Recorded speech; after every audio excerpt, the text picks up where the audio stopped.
Oui, on va toujours le dire, tant que nous-mêmes on ne change pas d'approche, on dira toujours, j'ai croisé un monsieur qui est très méchant. Il ne donne pas l'argent à femme, il n'est pas attentionné, il n'est pas souriant, il n'est pas fair-play. On va le dire. Si on est homme aussi, on va le dire.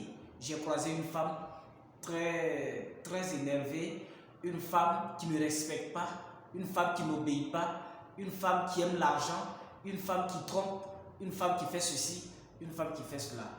Tout cela nous arrive par rapport à nous-mêmes. Parce que avant d'aller vers la personne, cela dépend de l'approche que nous avons vis-à-vis de cette dernière. Qu'est-ce que nous attendons de la personne? Pour pouvoir vivre mieux et ne pas être frustré par quelqu'un malgré ses frustrations, malgré ses provocations, c'est de vivre sans avoir l'intention de rechercher quelque chose à l'endroit de ce dernier. Il faut vivre de telle sorte que tu n'aies besoin d'une personne pour que toi tu sois heureux. Il y a des personnes que c'est parce qu'ils vont se marier à une femme ou bien ils vont se marier à un homme qu'ils vont avoir du bonheur. Non. On ne va pas dans un foyer en espérant y avoir du bonheur. Le bonheur, c'est nous-mêmes qui le créons. Le bonheur, on quitte notre famille avec notre bonheur, avec notre joie et on va s'associer à une autre personne.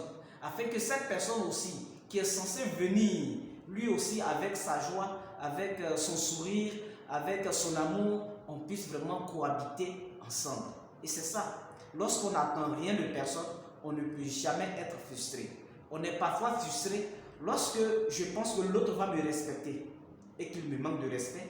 C'est en ce moment que je me rends compte qu'il m'a manqué de respect. Sinon, si on est préparé avant d'arriver, même quand on prend le cadre professionnel, quand on est préparé, qu'on sait que telle personne que je suis en train de former, un jour va arriver où il va prendre ses clics et ses claques et partir. Le jour de son départ, on n'est jamais surpris.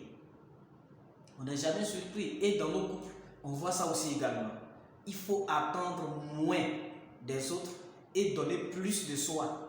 Comme le dit Confucius, un philosophe chinois. Oui, attendons moins des autres et donnons plus aux autres. Ainsi donc, beaucoup de mal nous seront épargnés.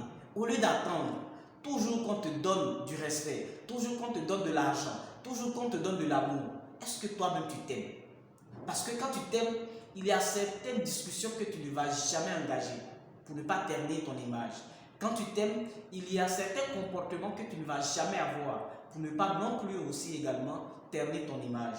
Alors, pour vivre mieux et pour vivre en paix, c'est de n'attendre rien, c'est de ne rien attendre de personne. Personne ne fera ton bonheur. La seule personne qui est censée faire ton bonheur et qui va faire ton bonheur, c'est toi-même. Parce que même quand tu seras avec ta femme ou bien avec ton homme, ce n'est pas chaque jour que vous allez vivre le bonheur. Ce n'est pas chaque jour que vous allez vivre heureux. Il va forcément avoir des moments de tension. Et pendant ces moments-là, lorsque toi-même tu t'aimes, après quand tu vas rentrer au plus profond de toi-même, tu seras en paix avec toi. Tu seras en joie avec toi. Et tu seras en réconciliation avec toi-même avant maintenant de chercher à aller te réconcilier avec l'autre. Si tu as aimé la vidéo, n'oublie pas de t'abonner et à très bientôt dans une nouvelle vidéo.